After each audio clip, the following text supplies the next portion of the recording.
Bien, shalom, ici le révérend Justin Yao. Je voudrais prendre quelques minutes de votre temps pour m'entretenir avec vous sur la nécessité de la délivrance. La nécessité de la délivrance. Voyez-vous, aujourd'hui, on semble oublier que l'une des stratégies du diable, c'est de se faire oublier. Parce que plus le diable est oublié, plus les démons sont oubliés, mieux ils opèrent. Donc, les esprits n'aiment pas qu'on mette la lumière sur eux. Ils n'aiment pas qu'on parle d'eux.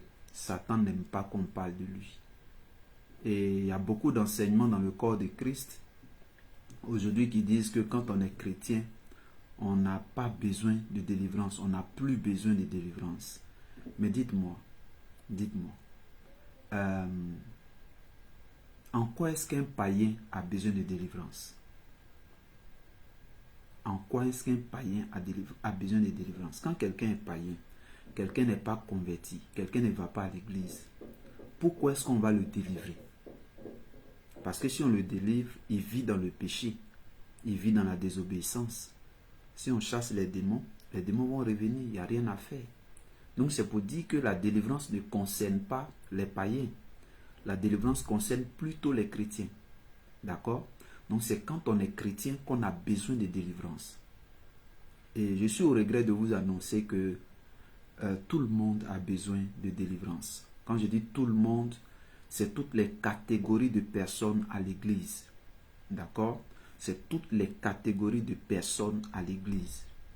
Donc, un nouveau chrétien peut avoir besoin de délivrance. Un responsable à l'église peut avoir besoin de délivrance. Un diacre peut avoir besoin de délivrance. Quand j'ai déjà parlé des responsables, des pasteurs assistants peuvent avoir besoin de délivrance. Et des pasteurs, des prophètes, des évangélistes, des docteurs peuvent avoir besoin de délivrance. Et c'est très important de comprendre ça. Voyez-vous, souvent quand on dit à quelqu'un qu'il a besoin de délivrance, il se sent offensé. Voilà, c'est un peu comme si on l'avait insulté. Mais on ne doit pas être offensé quand on vous dit que vous avez besoin de délivrance.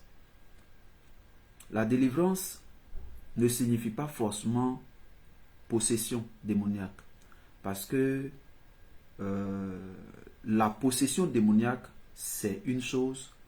Et puis, l'oppression démoniaque, c'est une autre chose. La possession démoniaque, c'est quand un esprit est dans le corps d'un individu. Donc, l'esprit est à l'intérieur de lui et l'esprit manipule sa vie. Sachez que quand un esprit est à l'intérieur de quelqu'un, ça peut le pousser à des actes, à des comportements qui sont contraires à la parole de Dieu. Un esprit peut être à l'origine d'une maladie dans le corps de quelqu'un. Et tant que la personne n'a pas été délivrée de cet esprit, il ne guérit pas de cette maladie. D'accord? Un esprit peut influencer les pensées de quelqu'un. Donc, comme je l'ai dit, il y a ce qu'on appelle la possession démoniaque. Mais il y a aussi l'oppression démoniaque. L'oppression démoniaque, c'est quand l'esprit n'est pas en toi.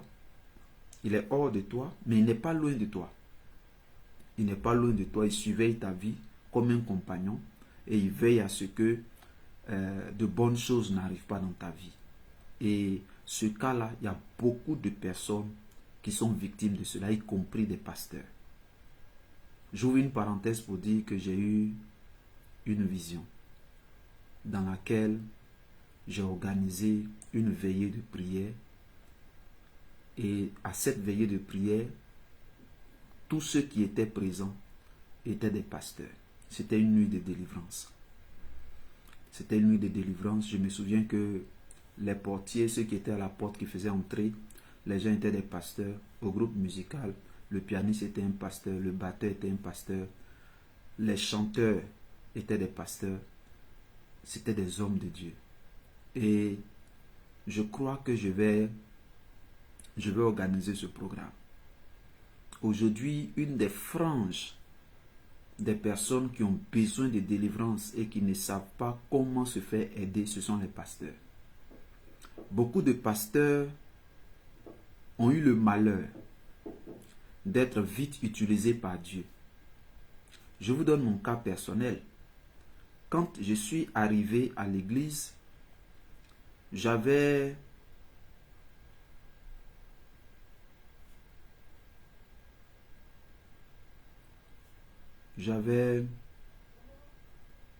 environ 15 ans quand je suis arrivé à l'église.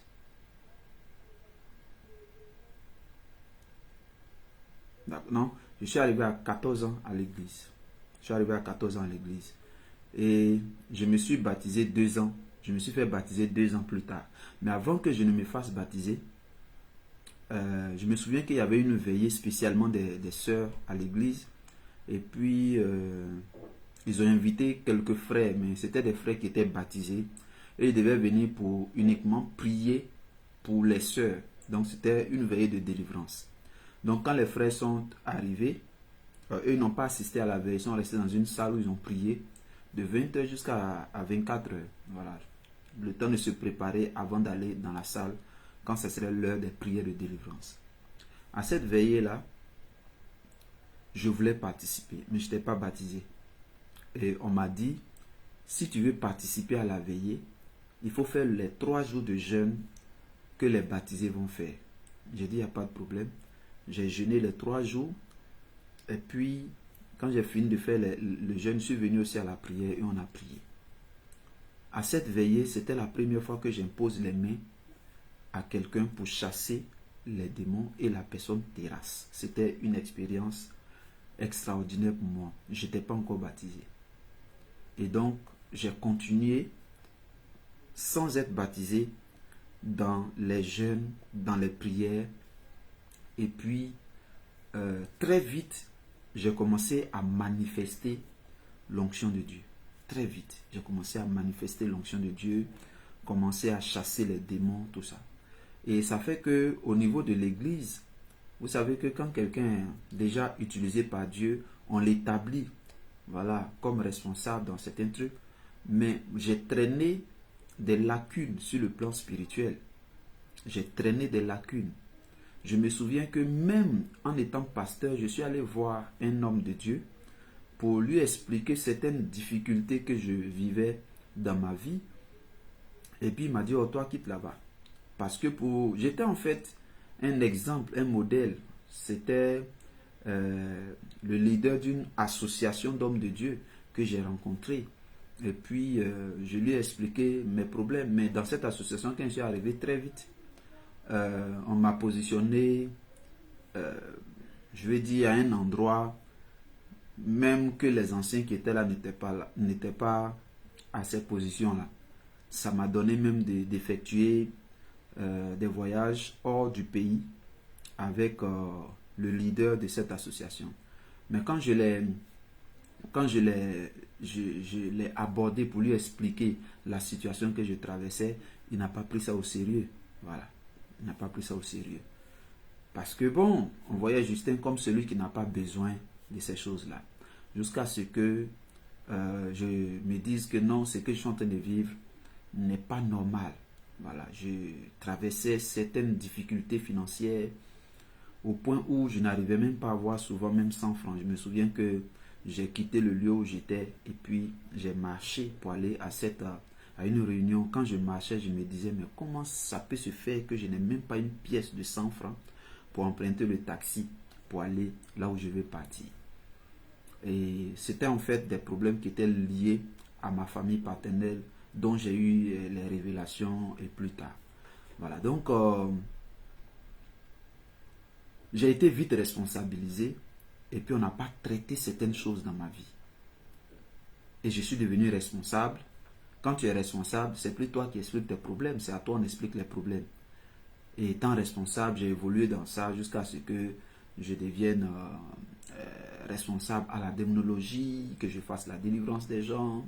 Après avoir été responsable de la démonologie dans l'église locale, j'ai été même établi comme responsable, disciple du responsable qui était là au niveau de plusieurs églises dans une commune. Et au moment où j'allais quitter l'église où j'étais, voilà, le responsable qui gérait toute la zone a été affecté au siège de cette mission-là. Et puis bon, moi, j'étais promu pour être à sa place. Et puis c'est dans cette période que moi, j'ai quitté cette église. Alors, voyez-vous, j'ai gravi des échelons, mais avec des problèmes spirituels. Et comme je l'ai dit, quand on gravit certains échelons, ça devient maintenant compliqué de trouver des personnes qui vont s'occuper de nous. Voilà. Nous, on est plus attentifs quand des brebis viennent nous voir pour nous expliquer leurs problèmes. On est attentif, on pose des questions à Dieu pendant qu'on parle avec eux pour avoir des réponses et puis savoir comment les orienter. Mais souvent, quand en tant qu'homme de Dieu, tu expliques un problème à un autre homme de Dieu, bon, surtout que c'est peut-être ton ami, bon, il peut prendre ça à la légère, ainsi de suite.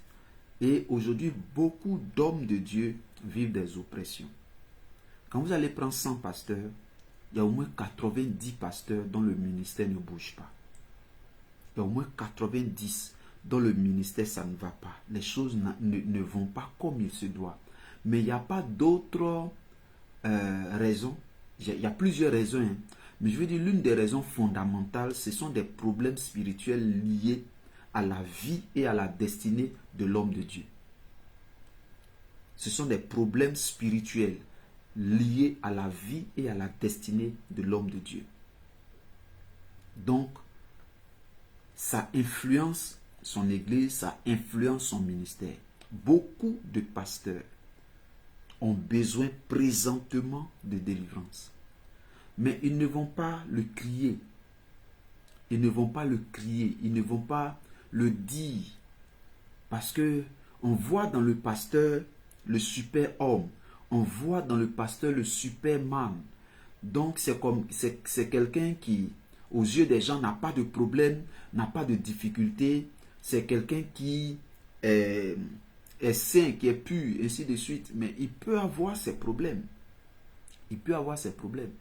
Donc ce message est un encouragement à quiconque à rechercher la délivrance. Vous savez, quand vous avez par votre volonté, par des efforts personnels, essayé de redresser certaines choses et vous vous rendez compte que vous n'arrivez pas à arranger ces choses, vous n'arrivez pas à vous discipliner pour certaines choses, la cause peut être un esprit qui est à la base de ça. Et quand c'est un esprit, il n'y a pas 36 solutions, c'est la délivrance, c'est le combat spirituel. Donc, j'ouvre une autre parenthèse pour dire qu'aujourd'hui, beaucoup de problèmes des saints, des chrétiens, sont liés au mauvais esprit. Beaucoup de problèmes des chrétiens sont liés au mauvais esprit. Mais aujourd'hui, on a l'impression que non, comme on est chrétien, le diable ne peut pas faire quelque chose dans notre vie. Le diable ne peut pas nous empêcher d'être bénis. Oh, bon, regardez, il y a des sorciers qui tuent des chrétiens aujourd'hui. Beaucoup de chrétiens qui meurent dans nos églises, ce n'est pas le Seigneur qui les a pris. Cette hypocrisie chrétienne où chaque fois qu'un fidèle de l'église meurt, on s'en va dire, le Seigneur a donné, le Seigneur a repris là. Il dit, moi, je ne peux pas participer à ça parce que ce n'est pas vérifié que c'est le Seigneur qui l'a pris. Il y a beaucoup que les sorciers tuent. Il y a beaucoup qui meurent de mort prématurée. Ce n'était pas leur temps de partir. Et puis ils meurent. Il y a beaucoup aujourd'hui qui sont au chômage là. C'est la sorcellerie qui fait qu'ils sont dans le chômage. Beaucoup sont dans le célibat. C'est la sorcellerie qui fait qu'ils sont dans le célibat. Beaucoup sont mariés, n'ont pas d'enfants. Mais c'est la sorcellerie qui fait qu'ils n'ont pas d'enfants, bien qu'ils soient chrétiens. Il y a beaucoup de femmes font des fausses couches à répétition. Mais c'est la main de l'ennemi qui est derrière ça. Donc mes frères et sœurs, on va à l'église, c'est vrai. On crie Alléluia, c'est vrai. On danse, on loue le Seigneur, c'est vrai. Mais le diable existe, les démons existent et ils travaillent. Ils travaillent. Si on vous a dit que vous êtes chrétien, vous n'avez pas besoin de délivrance, on vous a trompé. On vous a trompé. Aujourd'hui, l'Église est affaiblie, est assoupie. Pourquoi? Il y a des démons derrière cette affaire. Il y a des démons derrière cette affaire. Il y a des vidéos qui circulent actuellement. Je n'ai pas voulu publier ces vidéos. J'ai reçu 2 vidéos comme ça, de 2 hommes de Dieu différents. Des éminents hommes de Dieu, mais qui arrangent les miracles, arrangent les prophéties, payent des chrétiens. Payent des chrétiens. Et je me demande si c'est des chrétiens, mais ils payent des acteurs en fait pour venir simuler des miracles à l'église. Un homme de Dieu qui après tout ça va demander qu'on acclame le Seigneur, qu'on donne la gloire à Jésus, et puis il fait toutes ces choses. Mes amis, le diable est entré à l'église. C'est pourquoi l'église a besoin de délivrance. Avec les amis, j'aime utiliser l'expression dépoussiérer. Donc l'église a besoin de se dépoussiérer. Cette poussière-là, en fait, sont les démons. L'église a besoin de se secouer afin que les démons qui s'étaient agrippés sur elle là, puissent partir. Donc, ne jouez pas avec la délivrance. Si vous êtes dans une assemblée et puis on ne fait pas de délivrance dans l'assemblée, vous êtes en danger. Vous êtes en danger. Si on ne fait pas de délivrance dans votre assemblée, vous êtes en danger. Tous ceux qui me prennent en marche, merci de partager la vidéo, s'il vous plaît. Partagez la vidéo afin que ça puisse toucher le maximum de personnes. La délivrance est importante. La délivrance, c'est un processus qu'il faut mettre en marche dès les premiers jours de sa vie chrétienne.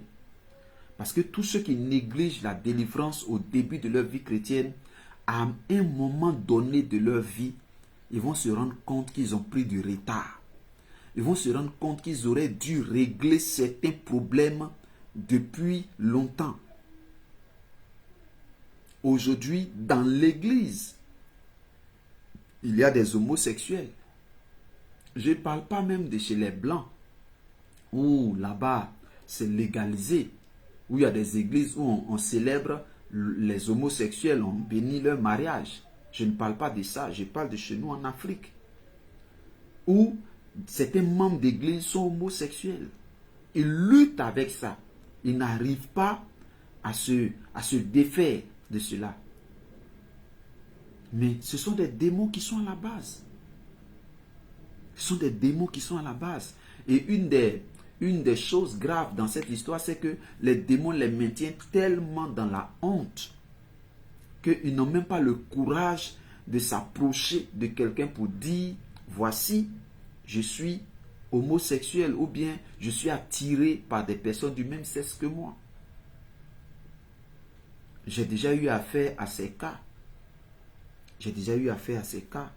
Bien longtemps dans des années reculées. J'ai un de mes fils qui avait ce problème. Qu'on a aidé par la grâce de Dieu. Avec des prières. Aujourd'hui, par la grâce de Dieu, il est délivré. Il est marié. Il a des enfants. Il y a un autre aussi qui était venu me voir. Après une période pascale, on avait fait des affiches dans la commune. Et c'est après le programme que lui, il a vu l'affiche. Il m'a appelé. Il est venu m'expliquer qu'il était responsable dans une église évangélique. Mais il était homosexuel. Et il avait pour, je ne sais pas s'il doit dire amant ou bien gars ou bien tout ça, quelqu'un aussi qui est chrétien évangélique d'une haute église. Je ne vais pas dire le nom des églises, mais ce sont des églises où tu ne peux pas imaginer que ça existe là-bas. Tu ne peux pas imaginer que ça existe là-bas. Mais c'était des homosexuels. Et je l'ai reçu, on a parlé. On a programmé une séance de délivrance. On est parti pour la délivrance. On a prié. Il a été libéré de cet esprit. Il a été délivré. Et puis bon, après, il a disparu. Il a disparu. Jusqu'à ce que récemment, il me recontacte pour me dire que ça ne va pas. Bon. En temps, il y a eu des années qui sont passées. Il n'a pas été certainement suivi. Il a été délivré, il est parti. Et puis bon, il a rechuté. Donc ce sont des choses qui existent. Ce sont des choses qui existent. Le combat spirituel est une réalité. C'est pas parce que vous vous promenez, j'aime dire ça souvent quand je prêche, tu es à Abidjan, ici par exemple, il y a la lumière partout. Le président Ado a mis la lumière partout. La lumière, donc Abidjan est joli, il y a goudron partout. Comme tu n'es plus dans la brousse du village, tu n'es plus dans les endroits marécageux du village, tout est joli, tout est beau, tu penses que les démons n'existent pas. Ça, c'est une erreur. Les démons existent bel et bien. Les démons existent bel et bien. Voyez-vous, dans la délivrance, il y a beaucoup de mystères. Et aujourd'hui, une des choses importantes, et c'est là que je vais terminer parce que je ne voulais pas faire ce live-là long. Une des choses importantes, c'est ce que j'appelle la délivrance de la destinée. Vous voyez, quelqu'un peut être possédé d'un esprit de mensonge, un esprit de vol, un esprit de mari de nuit, ainsi de suite, ainsi de suite. C'est des cas. C'est des cas de possession. Mais il y a des situations où ta destinée est emprisonnée, par exemple. Où ta destinée a été soit renversée, ou bien ta destinée a été, comment on appelle, détournée.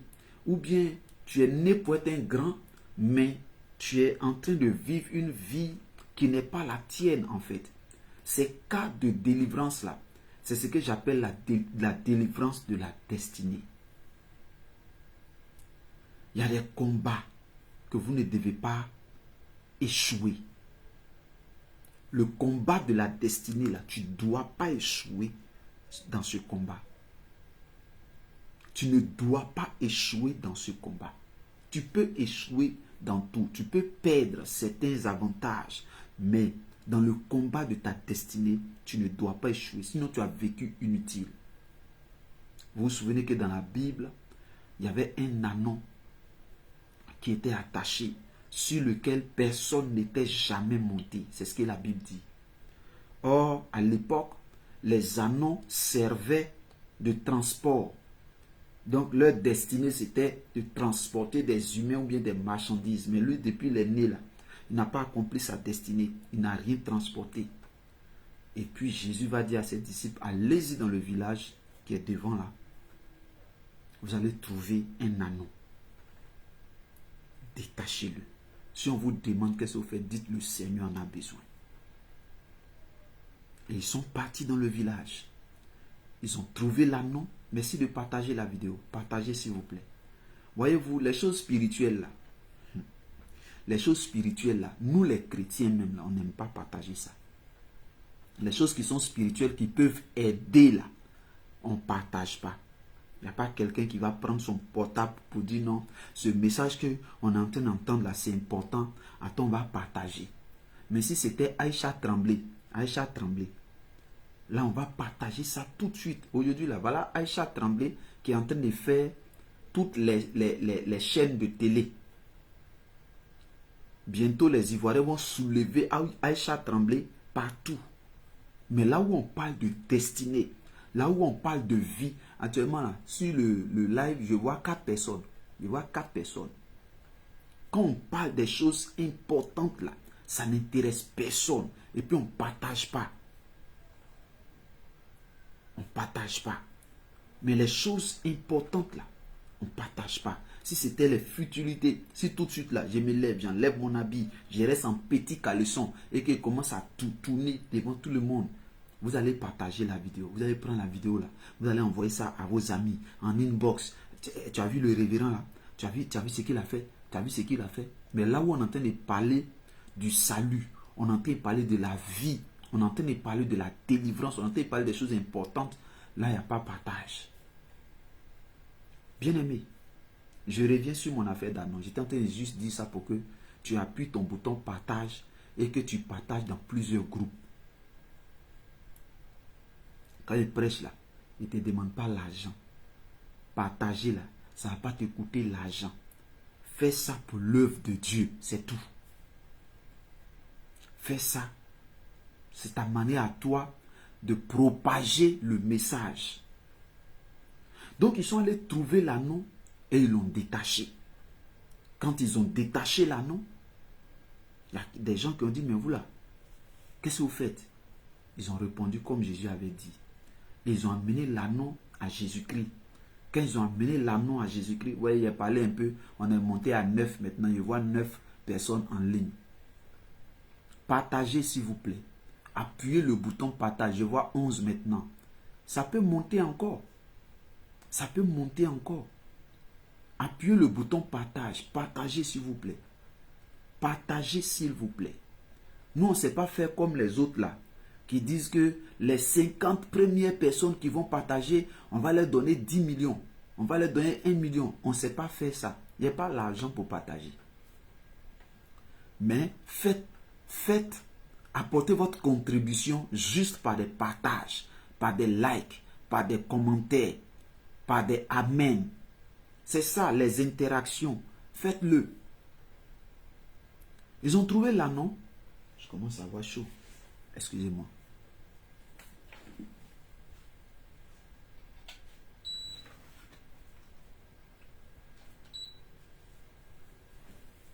Donc, ils sont partis trouver l'anneau.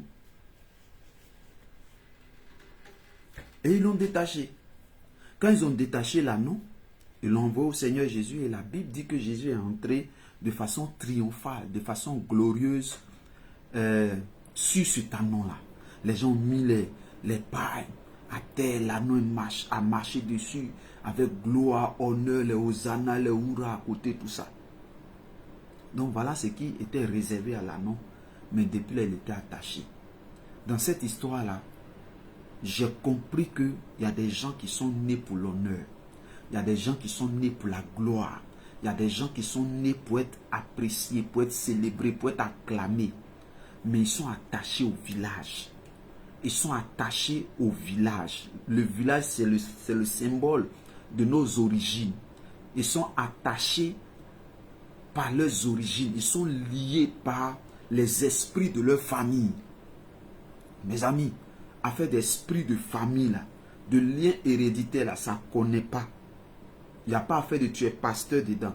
Il n'y a pas affaire de tu es bishop. Il n'y a pas affaire de tu es prophète. Il n'y a pas affaire de tu es évangéliste, tu es pasteur. Il y a beaucoup de pasteurs aujourd'hui qui sont influencés par les liens héréditaires, les liens de leur famille, les liens de sa région. Ça ne ment pas. Vous savez pourquoi? Vous savez pourquoi Moïse n'est pas entré à Canaan? C'est à cause des liens de sa famille. Quand vous lisez l'histoire de Moïse, la Bible dit, un homme de la tribu de Lévi prit pour femme une femme de la tribu de Lévi, et les deux sont mis ensemble, et puis ils ont eu l'enfant. Or, les gens de la tribu de Lévi, là, les gens de la tribu de Lévi, là, c'était des gens, quand vous lisez Genèse 49, c'était des gens qui étaient reconnus pour leur colère. C'était une tribu remplie de colère. Donc c'est un homme coléreux qui s'est mis avec une femme coléreuse. Et les deux ont accouché Moïse. Donc Moïse, à la base, son sang là, c'était la colère qui était dedans. Toi et moi, on s'est déjà fâchés. Mais la Bible dit que Moïse s'est fâché là. Dans sa colère là, il a tué. Est-ce que toi, tu as déjà tué quelqu'un parce que tu es fâché? Mais Moïse, Dieu, Moïse là, il est allé pour séparer Palab.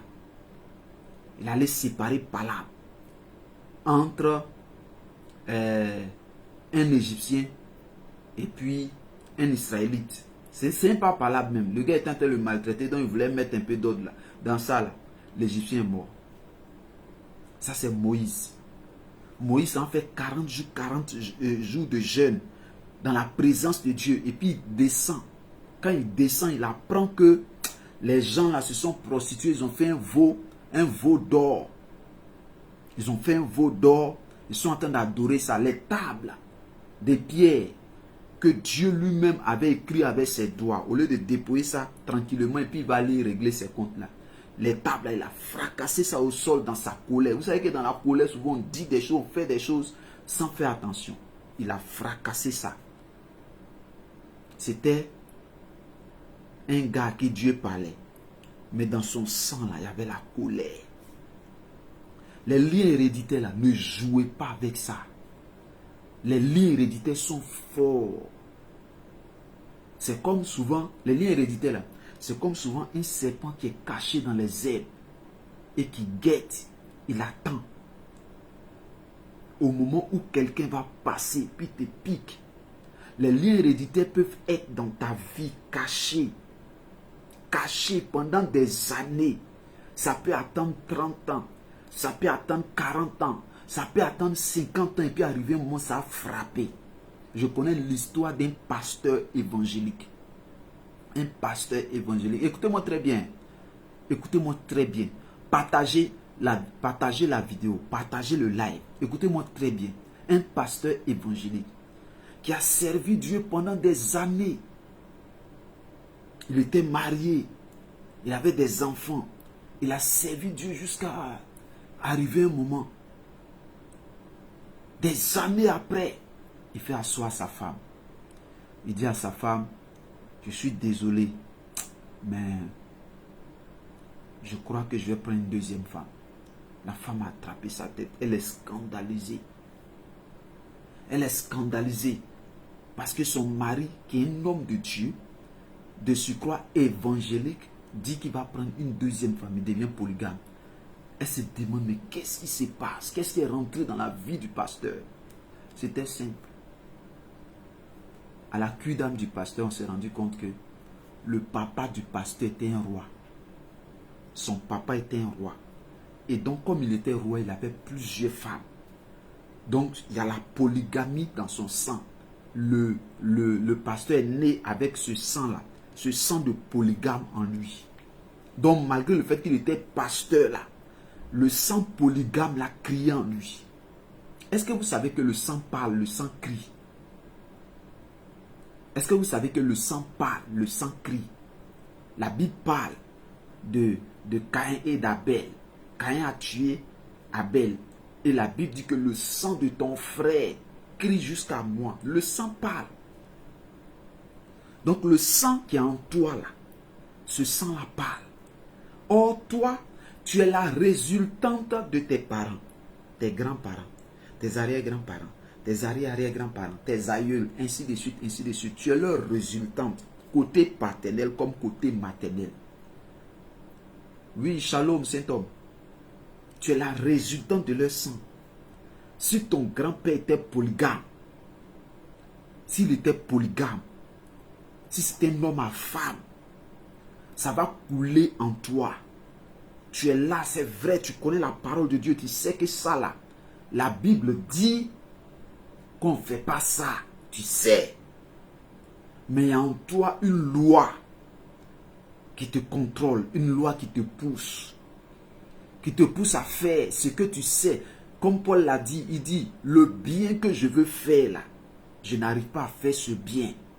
Mais c'est le mal que je ne veux pas faire là. C'est ça que je fais. Quelque chose que tu ne veux pas faire, tu fais. Et ce que tu veux faire, tu ne fais pas. Pourquoi? Parce qu'il y a une loi contraire dans ton sang qui coule en toi. Bien-aimé, la délivrance est importante. La délivrance est importante. Beaucoup sont dans nos églises, ils ne sont pas délivrés. C'est pourquoi ils fatiguent les pasteurs.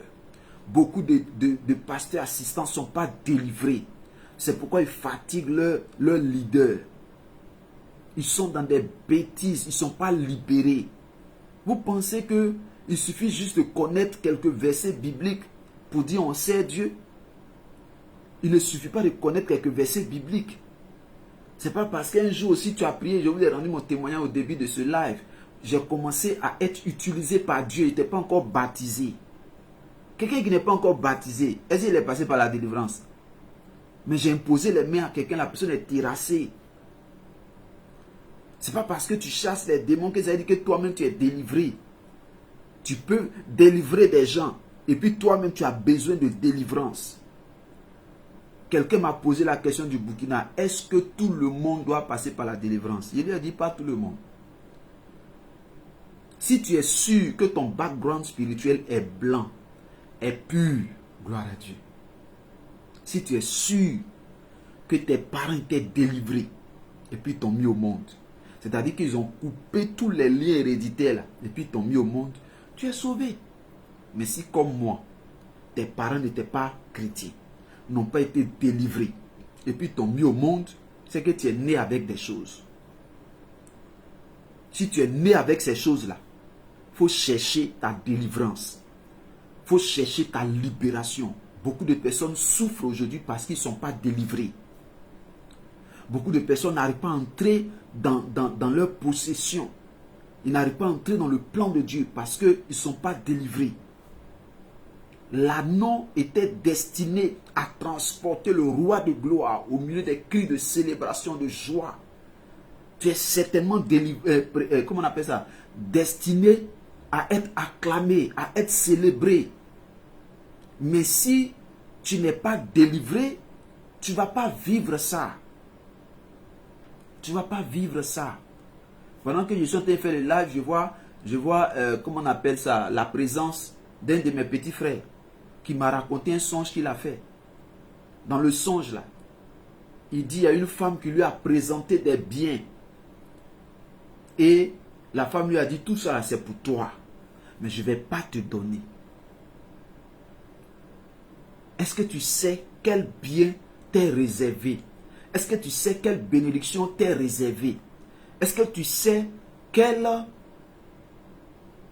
possession t'est réservée? Mes amis, partagez le live s'il vous plaît. Partagez le live. Aujourd'hui là, il y a tellement d'amusement, tellement de comédie dans l'église. Tellement de comédie dans l'église. Moi, les dimanches, quand je m'en vais au culte, ou bien quand je reviens du culte, chaque fois que j'ai l'occasion de voir des gens, un groupe de personnes, et puis je vois des Bibles dans leurs mains, ou bien c'est comme s'ils sont partis à l'église, sont revenus à l'église, je me pose la question, qu'est-ce qu'ils ont entendu aujourd'hui comme enseignement? Qu'est-ce qu'on leur a dit? Qu'est-ce qu'on leur a dit? Est-ce que ce qu'on leur a dit là, ça leur a ouvert l'esprit sur l'essentiel? Parce que vous savez, il n'y a pas deux choses essentielles dans la vie. La seule chose essentielle, c'est que tu accomplisses ta destinée. C'est que tu accomplisses ta destinée. C'est la chose la plus importante. Si tu accomplis ta destinée là, si tout le monde entier veut, il n'a qu'à être énervé contre toi, ça là, c'est leur affaire, c'est leur problème. Mais en même temps là, tu peux faire plaisir à tout le monde. Mais si tu n'as pas accompli ta destinée, tu as échoué dans la vie. Mais pour accomplir la destinée là, d'abord, il faut savoir qu'est-ce que ta destinée. À quoi tu es destiné. À quoi tu es destiné. Il faut savoir ça. C'est que là où tu veux partir, quel objectif tu veux atteindre, il faut connaître ça. Maintenant, quand tu connais ça là, est-ce que le diable va te laisser partir? Quand Israël est arrivé à Canaan, à l'entrée de Canaan, il y a une scène qui s'est passée qui a découragé la plupart d'entre eux. Ils ont envoyé 12 espions. Quand les 12 sont revenus, il y a 10 qui a dit qu'on est parti là. On a vu des géants. On était à leurs yeux comme des sauterelles. On ne peut pas. C'était des géants, des colosses.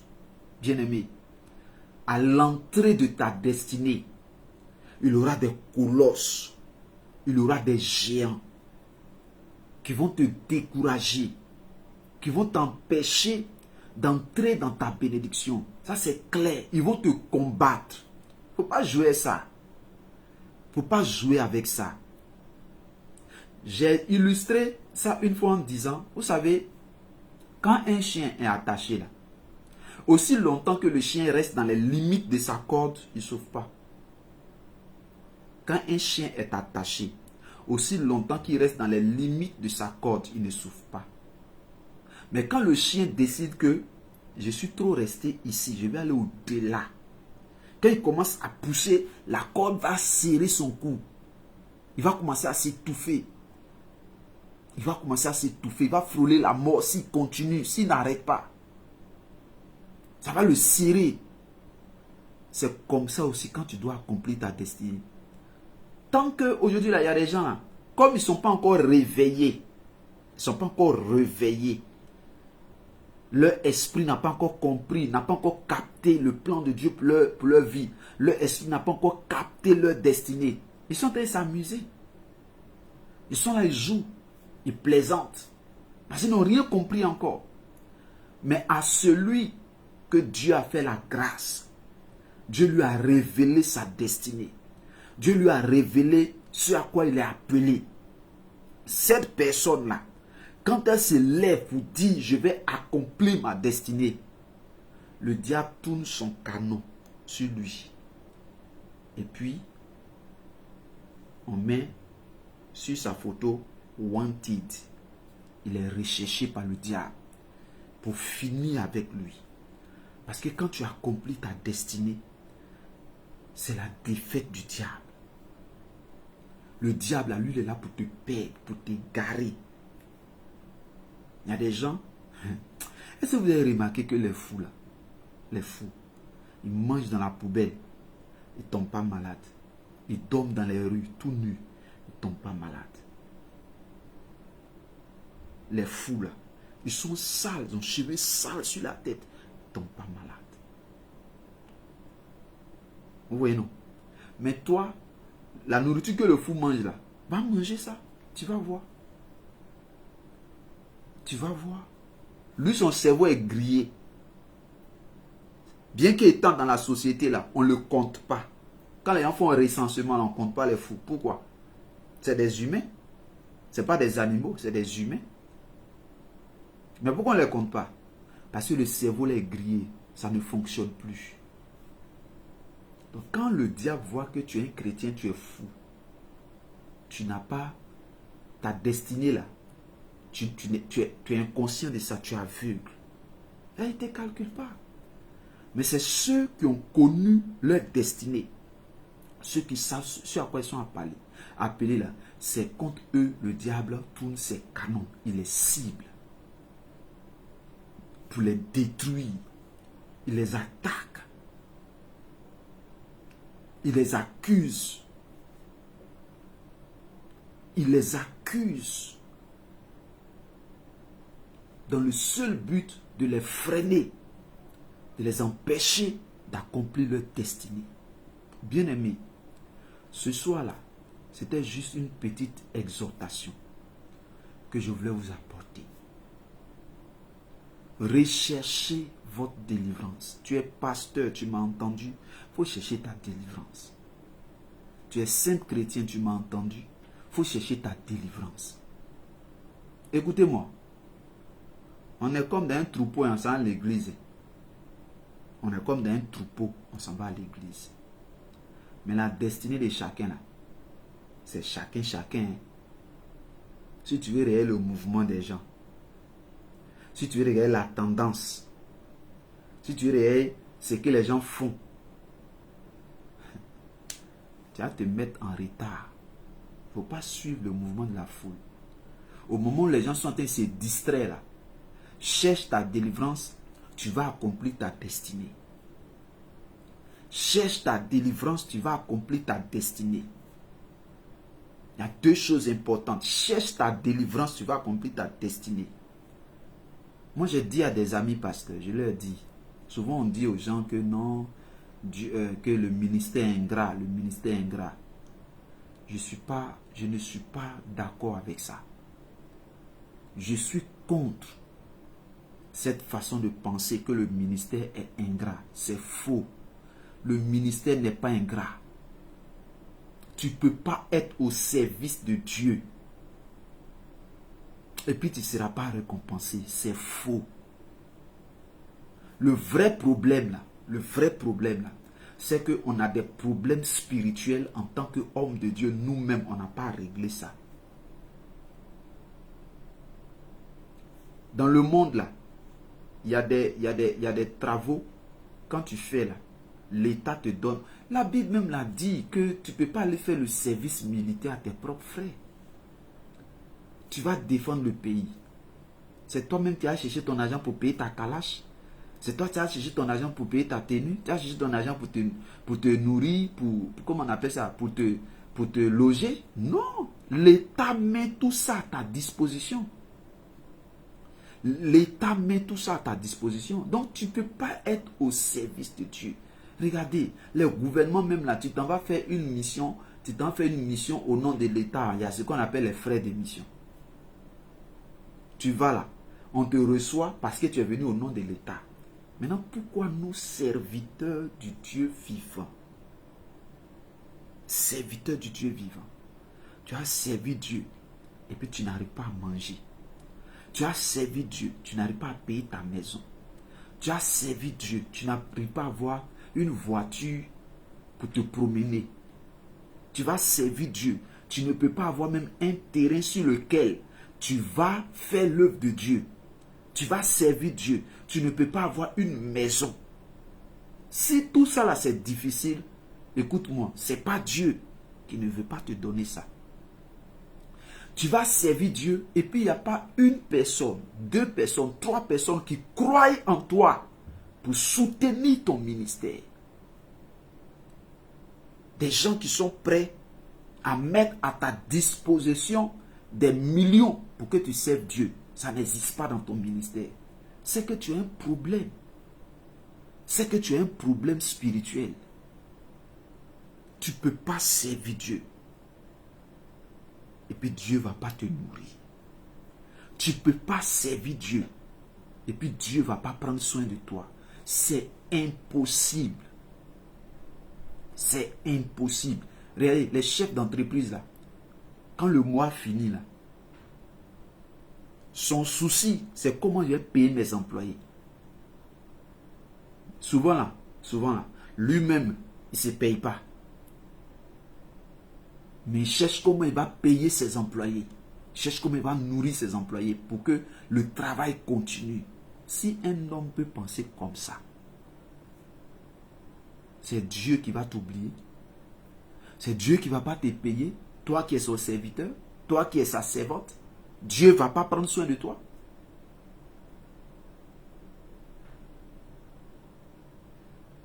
Écoute-moi très bien, serviteur de Dieu. Il faut chercher ta délivrance. Il faut chercher ta délivrance. Tu es un jeune serviteur de Dieu. Il faut chercher ta délivrance. Tu es appelé dans le ministère. Il faut chercher ta délivrance. Je vois des jeunes qui sont pressés. Des jeunes qui sont pressés. D'ailleurs, on pense que le ministère là, c'est attraper grosse Bible, mettre ici. C'est, comment on appelle ça, chercher les derniers costumes. Hein, être sapé. Être sapé. Plaqué maintenant. C'est pas ça le ministère. Tu peux porter même veste blanche, chaussures blanches, chaussettes blanches, caleçon blanc, cravate blanche, tout blanc. Et puis tu es lépreux comme Naaman. Tu as un problème. Tu as un problème. Tu peux être général de l'armée. On te voit là, tu es grand, tu es fort. Mais secrètement, ce que tu fais, tu ne peux pas dire ça. Parce que ce n'est pas joli à voir. C'est honteux. C'est honteux. Cherchons la délivrance. Cherchons la délivrance. Tu es quelqu'un ici, tu as regardé ce message-là. Tu as regardé ce message et tu as compris que c'est un message, c'est important. Et ce message-là doit être entendu. Doit être sponsorisé, doit être soutenu. Je veux prêcher sur les radios. Je veux prêcher à la télévision. Je veux faire entendre aux chrétiens, parce que beaucoup de chrétiens sont dans les églises. Ils sont dans les églises où on ne fait pas de délivrance. Ils sont dans les églises où on ne fait pas de délivrance. Donc, ils sont dans un troupeau. Le berger même là, lui-même il se cherche. Il ne jeûne pas. Il ne prie pas. Écoutez-moi, hein, je fais du coaching en développement personnel. Je fais du coaching en développement personnel. Je suis prophète, mais je fais du coaching en développement personnel. Le développement personnel est très important, mais ça ne sauve pas. Hein. Le développement personnel ne délivre pas. Quelqu'un peut avoir un problème avec l'esprit de pauvreté. Il faut lui enseigner toutes les stratégies d'éducation financière. Il va échouer financièrement. Parce qu'il a un problème avec un esprit de pauvreté, un esprit de misère. Tant que son problème n'a pas été réglé là, toutes les stratégies d'éducation financière, tout ça, ça ne marchera pas avec lui. Malheureusement, aujourd'hui, là, dans les églises, on prêche le développement personnel. On prêche la sagesse humaine. On prêche certaines sciences. Moi, je n'ai rien contre ça. Moi-même, je fais ça souvent. Mais quand il faut chasser un démon, quand il faut briser les liens, quand il faut briser les chaînes dans la vie de quelqu'un, il faut le faire. Et beaucoup de personnes sont dans les églises. Je viens de finir un moment de jeûne. Pendant ce moment de jeûne, le Seigneur m'a parlé. Le Seigneur m'a dit d'aller dans les radios, d'aller sur les chaînes de télévision et de prêcher le message de la délivrance à l'église. De prêcher le message de la délivrance à l'église. Aujourd'hui, les gens vivent dans certaines situations qui sont devenues chroniques. Si ils ne sont pas délivrés, ça ne changera pas. Donc, je veux parler à l'église. Je veux parler aux hommes de Dieu. Je veux même organiser une veillée spécialement pour les hommes de Dieu. Ils vont venir, on va prier, on va jeûner, on va se délivrer entre nous. On va se délivrer entre nous. Tu es libéré, tu t'en vas faire ton ministère tranquille. Tu es délivré, tu t'en vas faire ton ministère tranquille. Tu es venu, tu as été libéré, tu entres dans ta destinée, tu as accompli ta destinée tranquille. Ce n'est pas la peine de rester dans les situations, tu es dans les situations, tu sais que tu n'es pas délivré, mais tu es dedans. Il faut te chercher. Hein? Donc, j'ai parlé à quelqu'un qui a écouté ce message et qui a compris que ce message doit être prêché sur les télévisions, sur les radios. Et tu as à cœur de soutenir ce message. Pas compliqué. Il faut entrer en contact avec moi. Et puis, tu vas me dire ce que tu peux donner comme engagement.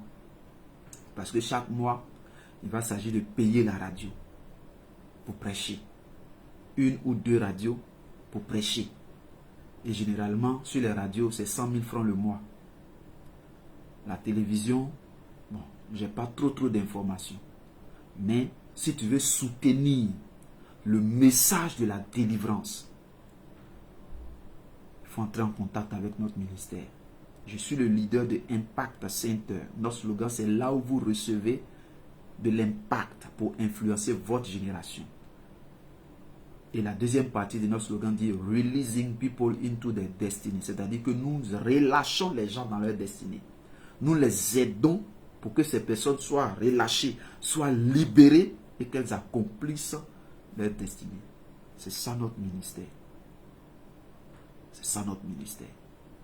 Donc, si Dieu te met à cœur de nous soutenir, Dieu te met à cœur de nous aider matériellement, financièrement, il ne faut pas hésiter. Tu auras fait œuvre utile. Tu auras fait œuvre utile. Donc que Dieu nous bénisse et puis que le Seigneur nous accorde la délivrance. J'ai oublié de parler de quelque chose d'important. Tu ne peux pas être délivré si tu ne sais pas de quoi tu dois être délivré. L'une des premières prières, l'un des premiers points de prière que tu dois commencer à faire, c'est Seigneur, révèle-moi les mystères de ma vie. Révèle-moi les mystères de ma vie. les choses cachées qu'il y a dans ma vie, là, Seigneur, révèle-moi ça. Les choses que je ne sais pas. Il y a des choses qui sont passées même, peut-être ils ne savaient pas. Je rends un témoignage. J'étais affecté à Daloa. Et quand je suis arrivé à l'église de Daloa, dans la mission où j'étais, il y a une maman qui m'a approché pour que je prie pour son fils qui passait le bac, je crois, la 3e fois. En classe, il était très brillant. Mais il échouait toujours au bac. Et l'année qui suivait, quand ses professeurs le voyaient, il lui disait, mais toi, tu fais quoi ici? Il dit, non, le bac n'a pas marché. Il dit, ah bon? Mais pourtant, tu étais brillant. Il dit, oui, mais lui-même, il ne sait pas. Et il a échoué comme ça 3 fois. Et sa maman est venue me voir. Je dis, ok, il n'y a pas de problème. Dis-lui de venir. On va prier. Mais avant qu'il ne vienne, j'ai prié avec sa maman.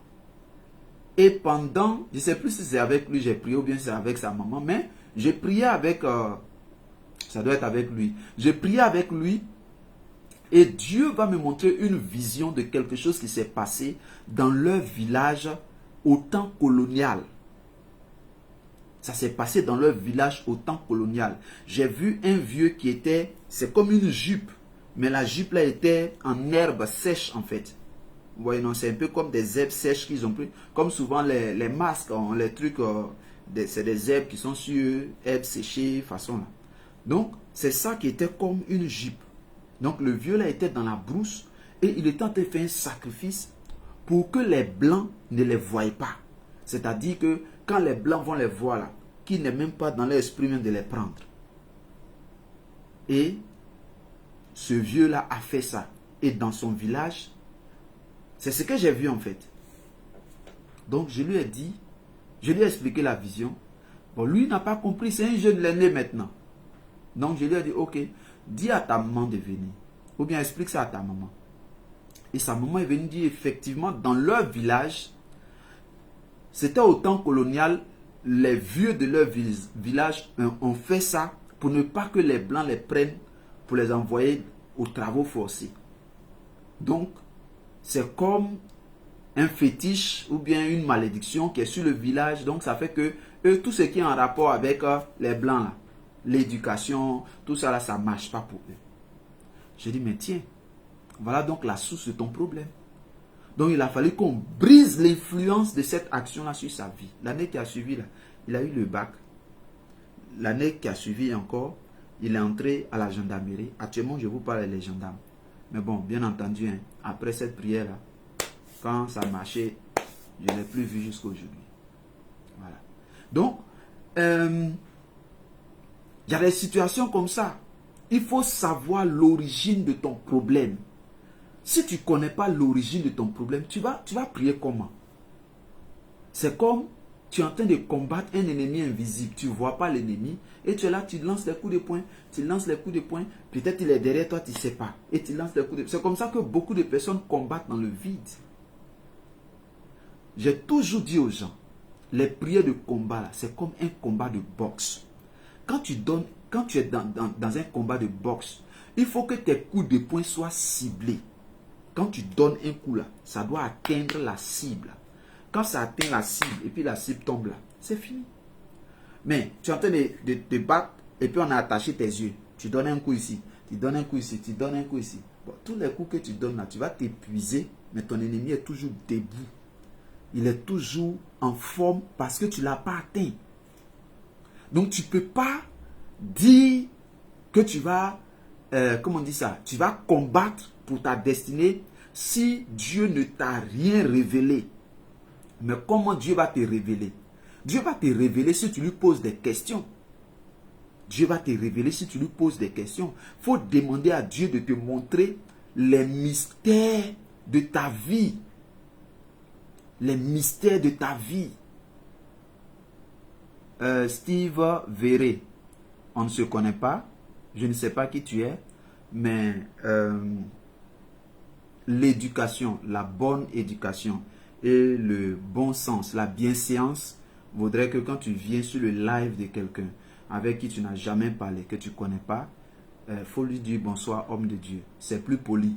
Voilà. Faut pas, ton pasteur d'église, tu ne l'appelles pas frérot. Donc, quand tu viens là, tu dis bonsoir homme de Dieu. On n'est pas camarades. C'était une parenthèse. Donc, il faut connaître le, comment on dit ça, les secrets de ta vie. Il faut connaître les secrets de ta vie. Il faut demander à Dieu de te révéler les choses cachées de ta vie. Souvent même, c'est des choses que même tes parents ne connaissent pas, mais ça s'est passé au temps de tes ancêtres. La Bible dit que Lévi a payé la dîme en Abraham. Lévi a payé la dîme en Abraham. Quand Abraham rencontrait Melchisedec là, Lévi n'était pas encore né. Merci. Steve Verret, merci. C'est comme ça qu'on fait. On dit bonsoir homme de Dieu. Bonsoir. Voilà. Comme l'image est petite là, je ne vois pas si c'est une femme ou bien si c'est un homme, je ne vois pas bien. Voilà. Donc, la délivrance c'est important. Non, je n'ai pas dit c'est méchant, mais souvent il faut qu'on recadre les choses. Voilà. Il faut qu'on recadre les choses pour que les choses se fassent bien. Désormais, tu rentres sur le live de quelqu'un. Je pense que prends le temps de suivre qui c'est, aller même sur sa page, voir si c'est un homme de Dieu. Tu le salues, bonsoir homme de Dieu. Quand c'est comme ça, là, ça t'ouvre des portes. Mais tu viens, tu ne connais pas la personne et puis tu lui dis bonsoir frérot. Voilà, moi, pour mon éducation, ça ne passe pas. Ça ne passe pas. Quand c'est comme ça, je me ferme en même temps. Voilà, je vois que tu n'es pas, tu n'es pas, excuse-moi de l'expression, mais tu n'es pas bien éduqué. Et quand c'est comme ça, je prends mes distances pour ne pas que tu me manques de respect. Pour ne pas que tu te foutes de moi à l'avenir. C'est comme ça que moi, je vois les choses. Voilà. Sinon, on est frères en Christ. Il n'y a pas de problème pour ça. Ce n'est pas un péché. Mais il y a une bienséance à respecter. Je vous rends un autre témoignage. C'est le témoignage d'une femme qui était en train de prier Dieu. Elle priait Dieu pour que Dieu lui donne un enfant. Elle était stérile. Et pendant des années, le témoignage s'est passé au Congo. Pendant des années, elle n'arrivait pas à avoir d'enfant. Et quand elle a commencé à faire ce sujet de prière que je viens de donner, où on dit il faut demander à Dieu de te révéler les mystères de ta vie, elle va faire un songe. Dans le songe là, j'aime bien les songes. Bonsoir, Dieu fait grâce. J'aime bien les songes, pourquoi? Parce que dans les songes là, tu ne fabriques pas les choses en fait. Tu dors et puis la chose vient à toi.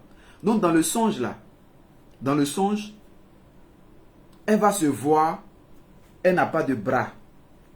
Vous voyez, non, ses épaules là, c'est comme si les bras sont quittés. Vous vous souvenez des poupées des enfants? Voilà, on pouvait enlever les bras, on enlève les pieds, tout ça. Donc, elle était comme ça, elle avait des pieds, mais elle n'avait pas de bras. Donc, dans le songe, elle voit un ange qui vient avec ceux qui viennent d'arriver, qui n'ont pas encore partagé. Merci de partager le live. On est en train de parler de délivrance, c'est très important. On est en train de parler de délivrance, c'est très important. Donc, appuyez le bouton partage et puis partagez dans les groupes. Si tu partages dans 50 groupes là, tu n'as pas péché. Tu as bien fait. Voilà. Il ne faut pas qu'on laisse les choses inutiles là proliférer et puis les choses importantes là, personne ne sait. La dame, elle fait le rêve et dans le rêve, elle voit un ange qui est venu avec un bébé. Et l'ange lui tend le bébé, mais elle n'a pas de bras pour prendre.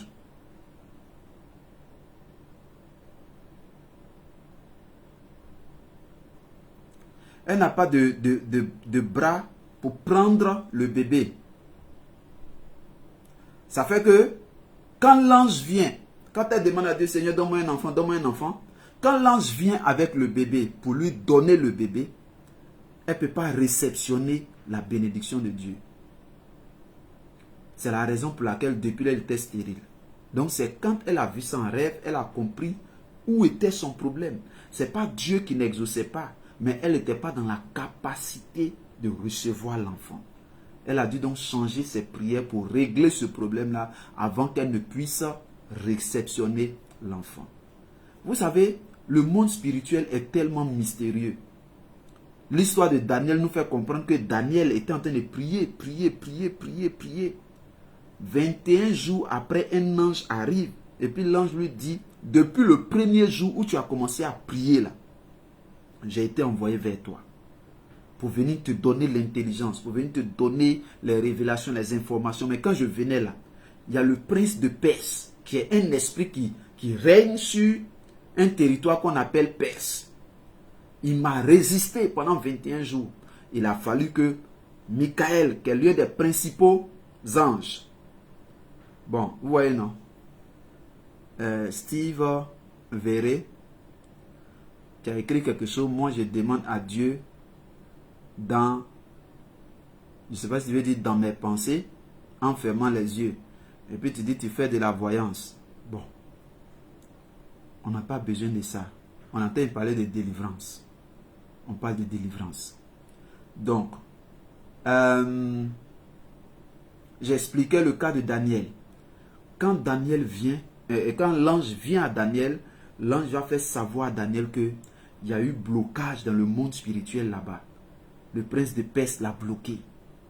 Et c'est après ça que Michael est venu le libérer et il a pu arriver. Est-ce que tu sais ce qui se passe dans ton monde spirituel quand tu pries? Est-ce que tu sais quel combat? Tu sais quel blocage? Si on est enfant de Dieu et puis on n'a pas la révélation, tout ce qu'on fait là, c'est zéro. Si on n'a pas des informations, même sur le plan physique là, sur le plan physique, la guerre est d'abord une guerre d'information. Aujourd'hui là, avant que deux pays vont se lever pour dire qu'ils vont s'envoyer les bombes là, ils ont d'abord fait une guerre d'information. C'est-à-dire que les pirates informatiques là, ils envoient leur virus dans les ordinateurs des ministères, de la présidence. Voilà. Ou bien, dans le ciel là-bas, ils mettent les sondes pour pouvoir faire les écoutes, pour avoir les informations. Le pays qu'on veut attaquer là, son armement est comment? Le pays qu'on veut attaquer là, quelles sont ses forces, quelles sont ses faiblesses? Ils prennent toutes ces informations là d'abord. C'est en fonction de ça qu'ils se préparent pour aller à la guerre. C'est comme ça que la guerre se passe. Maintenant, toi, tu veux combattre pour ta destinée. Tu n'as aucune information. C'est pourquoi beaucoup de personnes vont dans les veillées de prière. Ils prient la nuit jusqu'au matin. Le feu, le feu, le feu, le feu, le feu, le feu. Fire, fire, fire, fire, fire. Mais c'est zéro parce que tu combats dans le vide.